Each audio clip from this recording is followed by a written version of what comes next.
Hello everyone, welcome to my YouTube channel study club. I am Rahul Sharma और आज के video में हम लोग सॉल्व करने वाले हैं साइंस का जो आपका पेपर है, पेपर नंबर 1 गाला असाइनमेंट का, उसका जो फर्स्ट पेपर है उसको आज हम लोग सॉल्व करेंगे। आज हम लोग सिर्फ सेक्शन ए सॉल्व करने वाले हैं पेपर 1 का। So this is the paper और इसका जो ये सेक्शन ए है जिसमें 16 क्वेश्चंस हैं, आज मैं आपको वो सारे 16 क्वेश्चंस जो ऑब्जेक्टिव है उनको एक्सप्लेन करूंगा, एज वेल एज उनको सॉल्व भी करेंगे, उनके आंसर्स भी बताऊंगा मैं आपको। ठीक है, तो चलिए शुरू करते हैं। तो ये रहे मेरे पास पेपर्स, मैं इनके अंदर उनके आंसर्स लिखूंगा और जो मुझे एक्सप्लेन करना है मैं वो एक्सप्लेन करूंगा इनके अंदर। तो फर्स्ट क्वेश्चन इज कि the surface of dash metals acquire a green coating when it is exposed to air but on heating the metal it acquires a black coating. क्या बोला है, ऐसा कौन सा मेटल है जिसका जो सरफेस है वो ग्रीन कलर अक्वायर कर लेता है जब वो एयर के साथ रिएक्ट करता है, पर वहीं पे अगर उसको हम लोग हीट करते हैं मेटल को, तब वो ब्लैक कलर का जो कोटिंग है वो अक्वायर कर लेता है। तो देखो ये बहुत ही इंपॉर्टेंट क्वेश्चन है और इसका पहले मैं आंसर बता देता हूं। तो इसका जो आंसर है वो है कॉपर। इसका आंसर है कॉपर। तो देखिए क्या बोला है कि जब जो हमारे पास कॉपर मेटल है, वो कॉपर मेटल का जब रिएक्शन होता है हमारे एयर के साथ तो वो कोरोड हो जाता है। कोरोड मतलब उसमें जंग लग जाती है। जैसे आयरन में जंग लगने के बाद वो रेडिश ब्राउन कलर का हो जाता है, वैसे ही जब कॉपर में जंग लगती है, जंग लगना मतलब एयर और ह्यूमिडिटी के साथ रिएक्शन, तो जब कॉपर रिएक्ट करता है एयर के साथ तो वो ग्रीन कलर का जो कोटिंग है वो अक्वायर कर लेता है। तो हमारा जो फर्स्ट फिलअप का आंसर हो जाएगा वो है हमारा कॉपर। सेकंड देखते हैं हमारा सेकंड क्या है। सेकंड क्वेश्चन है dash is the formula of the functional group present in the ketone compound. ये चैप्टर 4 का क्वेश्चन है। आपको सारे फंक्शनल ग्रुप का जो भी फॉर्मूला है वो याद कर लेना है, because this is the one of the most important type of question which is asked from this chapter. ठीक है, हमेशा ये चैप्टर में से इस तरह के क्वेश्चन पूछे ही जाते हैं ऑब्जेक्टिव में। तो आप प्लीज ये जो फंक्शनल ग्रुप के फॉर्मूला है उनको याद कर लें। क्या बोला है, कीटोन का हमारा फंक्शनल ग्रुप का जो कीटोन जो हमारा फंक्शनल ग्रुप है उसका केमिकल फॉर्मूला क्या है। तो as we know that the functional group ketone, उसका जो केमिकल फॉर्मूला है वो है C डबल बॉन्ड O, और यहाँ पे जो दो हैं वो दो सिंगल बॉन्ड्स हैं वो खाली रहते हैं। ठीक है, तो ये हो गया हमारा किसका, कीटोन का फंक्शनल ग्रुप का फॉर्मूला। तीसरा है हमारे पास क्वेश्चन, तीसरा देखते हैं क्या क्वेश्चन है। थर्ड क्वेश्चन है हमारा पेपर। ठीक है, चलिए थर्ड क्वेश्चन है dash is the formula of the functional group. This is done. The dinosaurs belongs to class. जो डायनासोर है वो कौन सी क्लास से बिलोंग करते हैं। तो जो इसका आंसर है, डायनासोर आप जानते हो क्या है, डायनासोर एक प्रिमिटिव एनिमल थे, हमारे ऑर्गेनिज्म थे पहले के। तो उनका क्लास पूछा है। क्लास अगर बात की जाए डायनासोर की, तो डायनासोर्स का जो क्लास है वो है रेप्टेलिया। रेप्टेलिया। डायनासोर्स रेप्टाइल्स थे। अब रेप्टाइल्स क्यों थे, क्योंकि रेप्टाइल्स ऐसे ऑर्गेनिजम्स होते हैं जो क्या करते हैं, एक तो एग ले करते हैं वो, दूसरा वो उनकी जो स्किन होती है वो ड्राई होती है, उनकी स्किन के ऊपर स्केल्स बने हुए होते हैं। ठीक है, और वो कोल्ड ब्लडेड होते हैं, कोल्ड ब्लडेड। तो ये कुछ कैरेक्टरिस्टिक थे जो कि डायनासोर्स में देखने को मिलते थे। ये सारी जो फीचर्स थे, प्रॉपर्टीज थी, ये डायनासोर में देखने को मिलती थी, और इसी प्रॉपर्टीज की वजह से डायनासोर्स को हम लोग रेप्टिलिया क्लास में डालते हैं। अब पूछेंगे कि डायनासोर का किंगडम कौन सा है। तो एज वी नो डायनासोर्स क्या थे, एनिमल थे, तो एनिमेलिया हो गया उनका किंगडम। और अगर पूछा जाए कि उनका फाइलम क्या था, तो उनका फाइलम क्या हो जाएगा, कॉर्डेटा। कॉर्डाटा हो गया उनका फाइलम, और क्लास क्या हो गया उनका, रेप्टिलिया। तो ये तीनों चीजें आपको याद रख लेनी है। इस पेपर में जो फिलअप्स है उनके साथ साथ उनसे रिलेटेड जो और फिलअप्स बन सकते हैं मैं वो भी आपको बता दूंगा। तो क्या होगा कि आपके और ये टॉपिक है वो कंप्लीटली कवर हो जाएगा। ठीक है, तो ये सेकंड थर्ड फिलअप हमने देख लिया। फोर्थ वाला देखते हैं। फोर्थ वाला क्या है, फोर्थ क्वेश्चन में है dash hormone is synthesized at the shoot tip helps in the cell to grow longer। बोला है कौन सा हार्मोन है, ये फाइटो हार्मोन है। फाइटो हार्मोन मतलब ऐसे हार्मोन्स जो कि प्लांट्स के अंदर देखने को मिलते हैं। तो हमको पूछा है कि प्लांट्स के अंदर वो कौन सा हार्मोन है जो कि शूट की टिप, देखो मैं एक्सप्लेन, शूट की टिप पे पाया जाता है और वो सेल्स को लंबा ग्रो करवाता है, या तो प्लांट की जो हाइट है उसको हेल्प करता है ग्रो करने में। मतलब देख लीजिए ये क्या है हमारा, जैसे कि जमीन है, ये हमारा क्या है, एक प्लांट है कैसा भी, ठीक है। ये जो होता है नीचे, लैंड के नीचे वाला पार्ट होता है, इसको बोलते हैं रूट, ठीक है। और लैंड के ऊपर वाला पार्ट होता है, इसको बोलते हैं शूट।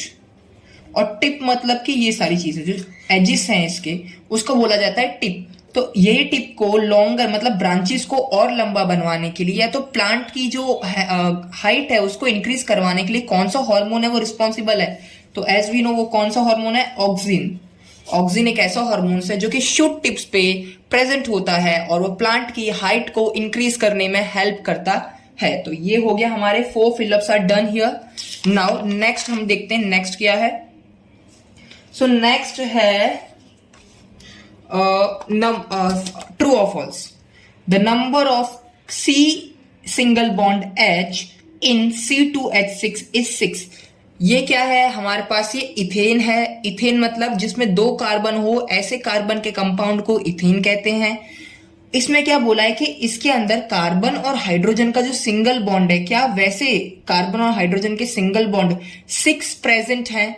ट्रू और फॉल्स। सबसे पहले क्या करेंगे, हम लिखेंगे, हमको जिस कंपाउंड का बोला है वो कंपाउंड आप पहले लिख लीजिए। कंपाउंड आपको बोला गया है C2H6। C2H6 मतलब कि 2 कार्बन और 6 हाइड्रोजन। तो 6 हाइड्रोजन कैसे लगाएंगे, और सबका सिंगल बॉन्ड है, हाइड्रोजन हाइड्रोजन हाइड्रोजन हाइड्रोजन 1। और यहाँ पे देख लीजिए ये 2 कार्बन हो गए 1 and 2 एंड 6 हाइड्रोजन 1 2 3 4 5 6। तो ये मैंने बना लिया है, इसका एक ओपन स्ट्रक्चर मैंने बना लिया है। अब देखते हैं कार्बन और हाइड्रोजन बॉन्ड कितने प्रेजेंट है। तो मैं पेंसिल ले लेता हूं। देखिए, एक कार्बन और हाइड्रोजन का सिंगल बॉन्ड ये रहा 1, एक ये रहा 2, एक ये रहा 3, एक ये रहा 4, एक ये रहा 5 और एक ये रहा 6। तो total there are 6 carbon hydrogen single bonds are present in this structure. So ये स्टेटमेंट कैसा हो जाएगा, ट्रू। तो ये आ जाएगा हमारा ट्रू। मैं रफली ऐसे ही पेपर पे लिख रहा हूं, मैं आपको एक्सप्लेन कर रहा हूं ये। तो आप क्या करिए कि आप अपने साथ ये जो पेपर है, असाइनमेंट है, इसको लेके बैठिए और एक नोटबुक ले लीजिए। जो मैं बोल रहा हूं, आप अगर उसमें से आपको लग रहा है कुछ नोट डाउन करने जैसा है तो आप नोट डाउन कर लीजिए, वरना डायरेक्ट आंसर आप लिख सकते हैं। नेक्स्ट है 7 नंबर का। The lens of power +2 dioptre is a convex lens. क्या बोला है कि हमारे पास क्या है, एक लेंस है, उस लेंस का हमको पावर बता दिया है कि पावर उस लेंस का है +2 dioptre. This capital D means this is the unit of power. जैसे कि हाइट का यूनिट होता है मीटर, फुट, ऐसे जैसे कि वेट का है kg, वैसे ही अगर पावर जो कि एक लेंस का क्वांटिटी है, उसका जो यूनिट है वो है हमारा डायोप्टर। इसको डिनोट करते हैं कैपिटल D से। ये इतना हमको उसका पावर दे रखा है। अब बताना है क्या ये जो पावर है ये किसका, ये कॉन्वेक्स लेंस का पावर है या कॉन्केव लेंस का पावर है। तो देखिए, इसमें मैं एक इंपॉर्टेंट आपको जो फैक्ट लिखवाना चाहता हूं वो ये है कि पावर, आप ऐसे एक फ्लो चार्ट बना लीजिए। पावर, आई होप आपको पता होगा कि पावर ऑफ लेंस क्या होता है। पावर ऑफ लेंस का मतलब होता है वो लेंस लाइट रेस को कितना कन्वर्ज करने का ताकत रखता है या कितना डाइवर्ज करने का ताकत रखता है। मतलब कि लेंस के पास कितना एबिलिटी है लाइट रेस को कन्वर्ज या डाइवर्ज करने का, उसको हम लोग बोलते हैं पावर ऑफ लेंस। डन। तो हमारे पास लेंसेस कितने टाइप के हैं, मेनली 2 टाइप्स के, concave, convex. Okay, concave lens and concave lens. Done. 2 type के हमारे पास लेंस है यहाँ पे। अब देखिए, जो कॉनकेव लेंस का पावर होता है ना, power of concave lens is always negative and the power of convex lens is always positive. This आपको इस तरीके का एक फ्लो चार्ट बना लेना है और इसको, ताकि आपको याद करने में इजी रहे। कॉनकेव लेंस जो है, कॉनकेव लेंस, उसका जो पावर है हमेशा नेगेटिव होगा, नेगेटिव साइन के साथ होगा। सेम वे हमारे पास जो कॉन्वेक्स लेंस है उसका जो पावर होगा वो हमेशा पॉजिटिव साइन के साथ रहेगा। ठीक है। इसका रीजन क्या है कि जो पावर होता है वो किस पे डिपेंड करता है, फोकल लेंथ पे। ठीक है। कॉनकेव का जो फोकल लेंथ होता है लेंस का वो हमेशा नेगेटिव होता है। अगर फोकल लेंथ पे डिपेंडेंट है, फोकल लेंथ ही नेगेटिव है, तो ये कैसा होगा पावर, ये भी नेगेटिव होगा। सेम कॉन्वेक्स लेंस का जो फोकल लेंथ होता है वो पॉजिटिव होता है, इस वजह से उसका पावर भी कैसा है, पॉजिटिव है। अब आप क्वेश्चन देखिए, क्वेश्चन में आपको कितना पावर दिया था, power was equals to +2 dioptre. Power कैसा दिया है? पॉजिटिव दिया है। इतना दिमाग लगाने की जरूरत ही नहीं है अगर ये दो फैक्ट आपको पता है, ठीक है। तो पावर पॉजिटिव किस केस में होता है, किस लेंस के केस में होता है? कॉन्वेक्स की। तो ये किसका पावर है? कॉन्वेक्स लेंस का। तो आंसर क्या हो जाएगा? ट्रू। ओके, तो अब देखते हैं 7th वाला question. Adrenaline hormone is responsible for faster heart beats. तो ये डायरेक्टली ट्रू है। ये आपको पता होगा कि जो एड्रेनालिन ग्लैंड होता है वो सीक्रेट करता है एड्रेनालिन हार्मोन्स। इस हार्मोन को फाइट और फ्लाइट हार्मोन भी बोलते हैं। ये हार्मोन हमारा जो एड्रेनालिन ग्लैंड है वो इमरजेंसी केस के टाइम पे सीक्रेट करता है। जैसे कि आपके पीछे सपोज एक कुत्ता पड़ गया है, ठीक है, तो आप क्या करोगे? आपकी जो हार्ट बीट है बहुत फास्ट हो जाती है। तो नर्वसनेस के टाइम पे देखना आपकी हार्ट बीट फास्ट हो जाती है। वो किस वजह से? क्योंकि आपकी बॉडी में जो एड्रेनालिन हार्मोन है वो सीक्रेट होता है और वो आपकी हार्ट बीट का जो रेट है उसको इंक्रीज कर देता है। तो ये हार्मोन रियली रिस्पॉन्सिबल है फॉर फास्टर हार्ट बीट्स। तो इसका आंसर क्या हो जाएगा? ट्रू हो जाएगा। तो 7th one is also true. मतलब कि 5, 6, 7 तीनों ही ट्रू निकले आपके।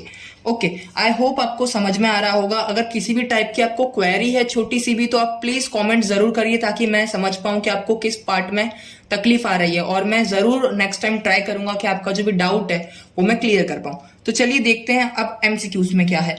और एक और बात मैं बता दूं कि अगर आपको मेरे वीडियोस पसंद आ रहे हैं तो प्लीज मेरे वीडियोस को लाइक जरूर कीजिए, चैनल को सब्सक्राइब ना कीजिए। मैं देख रहा हूं कि बहुत से लोग वीडियोस देख रहे हैं पर वो वीडियोस को लाइक नहीं कर रहे हैं और सब्सक्राइब नहीं कर रहे हैं चैनल को। तो मैं प्लीज आपसे रिक्वेस्ट करता हूं कि चैनल को सब्सक्राइब जरूर कीजिए ताकि ऐसी और वीडियोस मैं आपके लिए लेके आ पाऊं। ओके, तो चलिए देखते हैं अब एमसीक्यूज। एमसीक्यूज या तो question number 8, which scientist proposed the law of triad for the classification of elements. हमारे पास पीरियोडिक टेबल है, पीरियोडिक टेबल में हमने केमिकल एलिमेंट्स को अरेंज किया है। तो कौन सा साइंटिस्ट था जिसने पीरियोडिक टेबल बनाया एलिमेंट्स को ट्रायड के फॉर्म में अरेंज करके, ठीक है? वो कौन सा साइंटिस्ट था जिसने कि लॉ ऑफ ट्रायड प्रपोज किया था, मतलब कि लेके आया था, जिसने बताया था? तो एज वी ऑल नो बहुत इजी है ये, डॉब्रेरियन। तो जो डॉब्रेरियन है इसने प्रपोज किया था लॉ ऑफ ट्रायड, ठीक है। तो 8 में आ जाएगा आपका ए, डॉब्रेरियन। ये फैक्चुअल चीजें हैं, उसमें मैं कुछ एक्सप्लेन नहीं कर सकता। किसी ने आप कोई चीज बताई है तो उसमें क्या एक्सप्लेनेशन दें हम, उसका नाम पता होना चाहिए, बस ये चीजें आपको याद करनी पड़ेंगी। नेक्स्ट है, ये आप जरूर याद कीजिएगा इस चैप्टर से कि न्यूलैंड जो है साइंटिस्ट, उन्होंने क्या लॉ दिया था, मेंडेलीव का क्या था, मोसले का क्या था। तो आप जरूर इनको याद कर लीजिए चैप्टर का। In according to Indian almanac, real sunrise of a day is 6:32 hour. Then at the horizon, sun will appear at dash hour. क्या बोला है कि रियली में, मतलब रियल टाइम, अगर रियल के हिसाब से देखें, रियल केस के अंदर, तो जो सनराइज है वो 6:32 टाइम पे होता है, 6:32 पे होता है।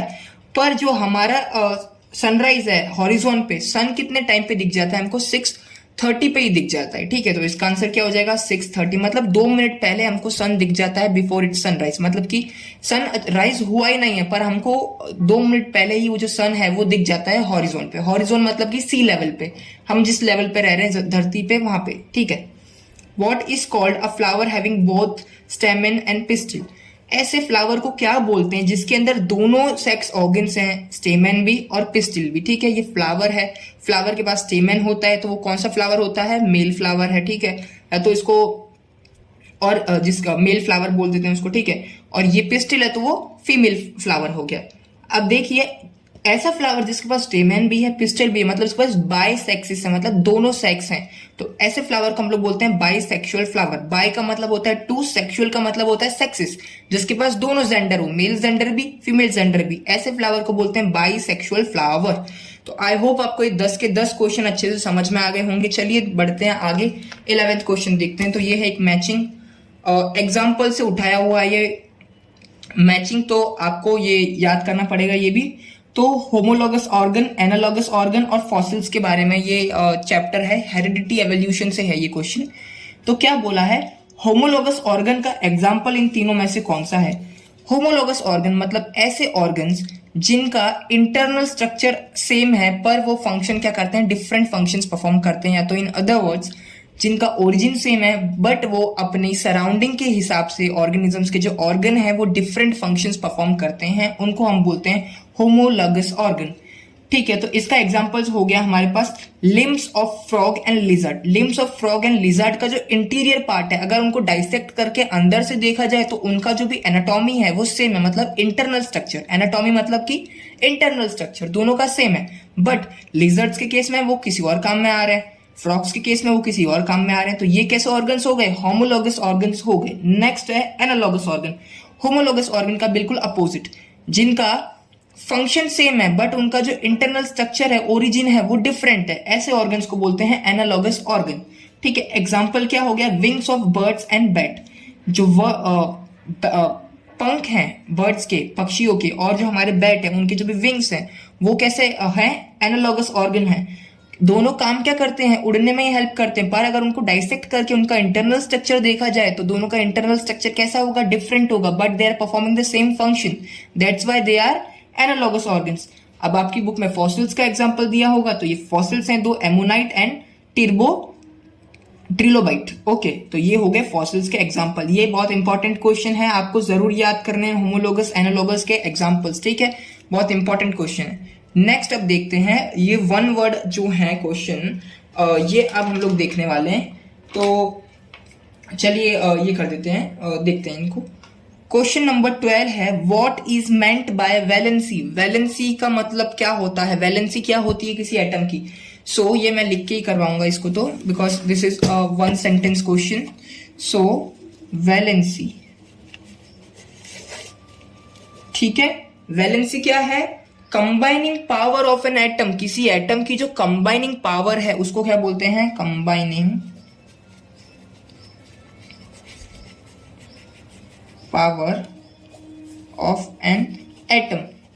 कोई भी आपके पास एटम है, उस एटम की दूसरे एटम के साथ कंबाइन होने की कितनी पावर है, कितनी एबिलिटी है, कितनी कैपेबिलिटी है, ये सारी चीजों को, इसको क्या बोलते हैं हम लोग? उसकी वैलेंसी बोलते हैं। डन।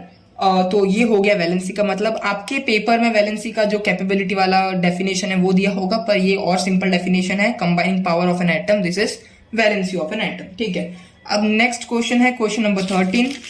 इसके लिए मैं एक न्यू पेज ले लेता हूं, ये। ओके, तो चलिए देखते हैं ये question number 13। In an electric circuit, how can the battery having 12 volt can be shown symbolically? Battery है 12 वोल्ट की है, उसको हम लोग सिंबॉलिक फॉर्म में किस तरीके से बता सकते हैं? तो बैटरी का आपको पता है कि किस तरीके का होता है सिंबल। तो ऐसी लाइन करनी होती है, छोटी बड़ी छोटी, ऐसे छोटा बड़ी, ठीक है, इस तरीके से आप शो कर सकते हो। सॉरी, यहाँ पे एक छोटा और आएगा, एक तरफ पॉजिटिव एक तरफ नेगेटिव, और ये 12 वोल्ट लिख दो। ये हो गया हमारा किसका? बैटरी का सिंबल हो गया। डन। इसके बाद है, I am the chief constituent of biogas, identify me. क्या बोला है कि बायोगैस है, उस बायोगैस में जो मेजर गैस है वो कौन सा गैस होता है उसको आइडेंटिफाई करना है। तो जो चीफ कंस्टिट्यूएंट होता है हमारा बायोगैस का वो होता है हमारा मीथेन।